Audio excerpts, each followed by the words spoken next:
Thank you for joining Wars of the Rosies, and this video is on the Gunpowder Plot by Manly P. Hall, an article taken from Horizon, Volume 6, Number 1, Summer 1946. The Gunpowder Plot.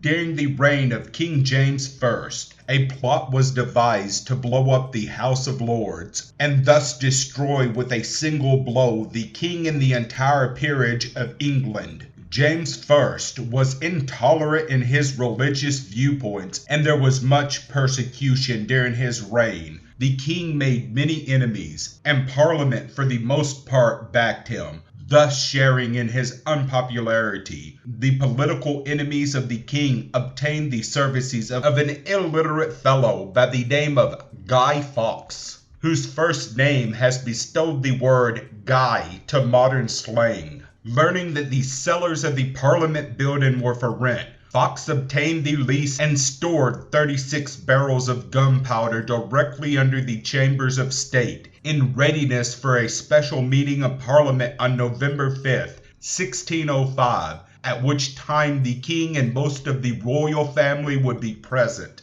There is a great mystery as to how the plot came to be discovered, for no one is known to have betrayed the scheme. A few days before the meeting of Parliament, Lord Montego received an anonymous warning telling him to keep away from the opening of Parliament. Although Montego considered the letter a joke, he showed it to the security of state, who took it immediately to the king. James was a coward, and so terrified by the anonymous note that he gave orders for the Parliament building to be immediately searched. A large stack of wood was found in the cellar, and when the wood pile was moved, the 36 barrels of gunpowder stood in plain view.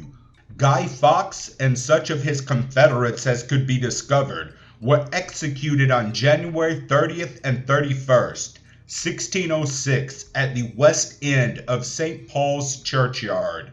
There is still a great mystery as to the identity of those who concocted the gunpowder plot, but a still greater mystery as to the origin of the letter of warning which saved the nobility of England. At this point we must depart from London to the little English town of Mortlake. Here lived the great English mathematician, astrologer, and magician, Dr. John Dee. He was the man who, from the position of the stars, selected the hour for the coronation of Queen Elizabeth. He was also the man who laid the foundations for the development and ultimate power of the British Navy.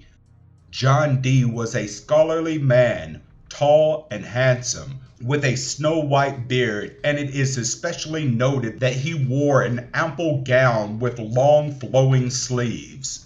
This same Dr. Dee had a magic mirror which is now preserved as a priceless relic in the British Museum.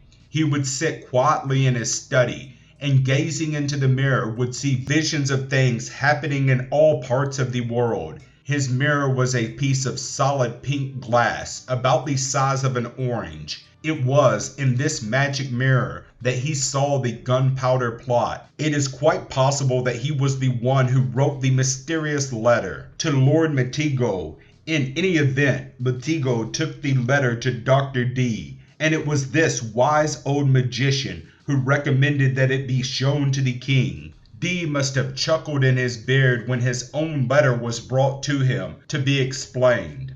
In the Book of Common Prayer, published by Basket in 1737, there is a curious engraving. In the center stands a magic mirror with two men gazing into it. One is the king and the other possibly Dr. Dee. At the top is the Eye of Providence, darting its rays into the mirror, and below are the legs and hooves of evil spirits flying from the picture. It would seem that this was intended to represent the manner by which the gunpowder plot was discovered. Certainly, it is no accident that such a picture should find its way into the prayer book printed by the king's printer.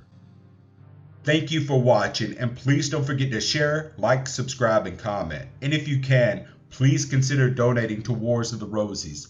Links to PayPal and Patreon are in the description. Thank you so very much.